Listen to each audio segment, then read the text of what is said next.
Hello Otters, hope you're well. It's, wait for it, Gangster Granny time.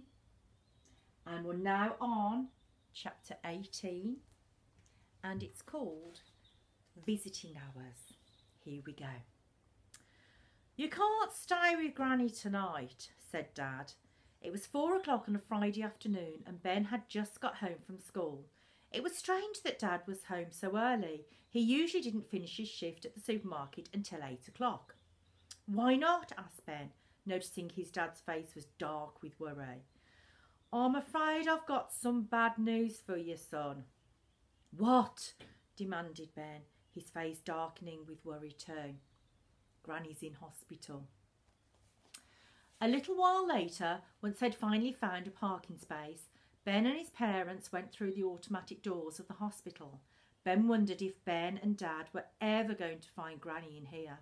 The hospital was impossibly tall and wide, a great monument to illness. There were lifts that took you to other lifts, mile-long corridors, signs everywhere.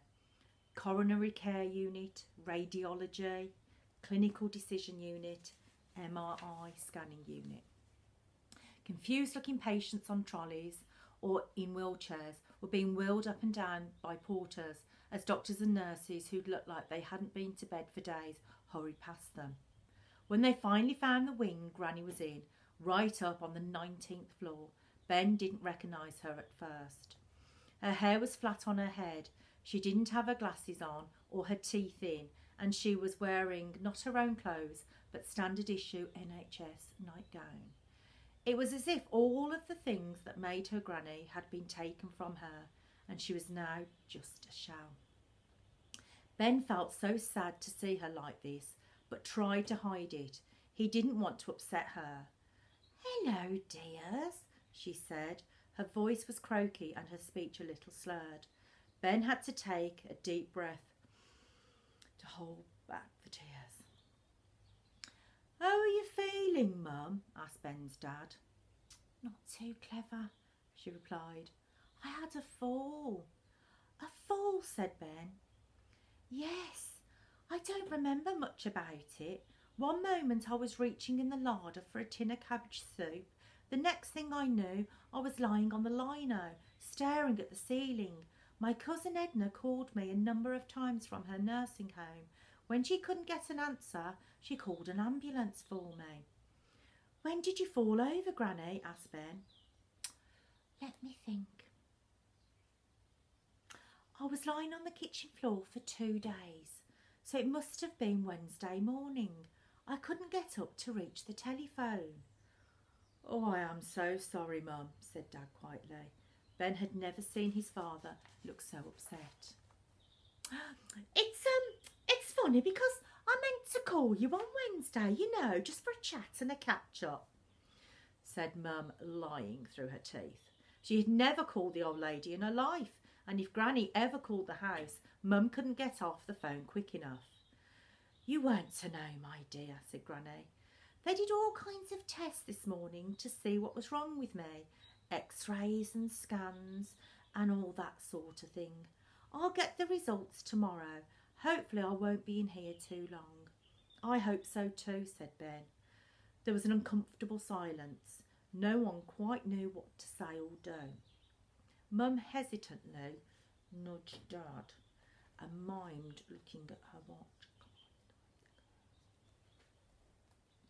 Ben knew hospitals made her feel uncomfortable. When he'd had his appendix out 2 years before, she'd only visit him a couple of times, and even then it had made her sweaty and all fidgety. "Well, we'd better be off then," said Dad. Yes, you go," said Granny, with lightness in her voice but sadness in her eyes. "Don't you worry about me. I'll be fine." "Can't we stay a bit longer?" piped up Ben. Mum shot him an anguished look.